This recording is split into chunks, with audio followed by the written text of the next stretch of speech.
भारत दुनिया की सबसे तेजी से बढ़ती अर्थव्यवस्थाओं में से एक है। हालांकि इस विकास के साथ ही देश पर कर्ज का बोझ भी बढ़ रहा है।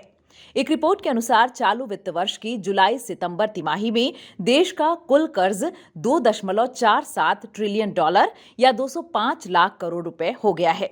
यह पिछले वित्त वर्ष की जनवरी मार्च तिमाही में 2.34 ट्रिलियन डॉलर या करीब 200 लाख करोड़ रुपए था। कर्ज में वृद्धि के कई कारण हैं। इनमें से एक प्रमुख कारण है सरकार द्वारा बुनियादी ढांचे के विकास के लिए किए जा रहे बड़े पैमाने पर निवेश।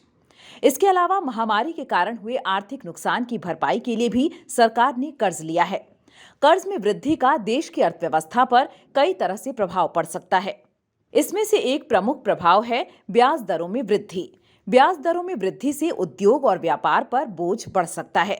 इसके अलावा कर्ज में वृद्धि से देश की वित्तीय स्थिरता को भी खतरा हो सकता है।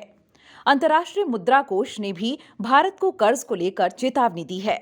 आईएमएफ का कहना है कि केंद्र और राज्यों को मिलाकर भारत का सामान्य सरकारी कर्ज मध्यम अवधि में सकल घरेलू उत्पाद के 100% से ऊपर पहुंच सकता है। ऐसे में लॉन्ग टर्म में कर्ज चुकाने में दिक्कत पेश आ सकती है।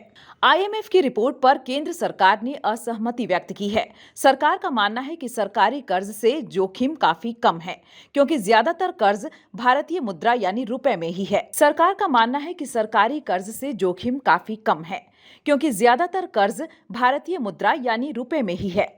भारत पर बढ़ता कर्ज का बोझ एक चिंता का विषय है। सरकार को इस मुद्दे पर गंभीरता से विचार करने और कर्ज को नियंत्रित करने के उपाय करने चाहिए।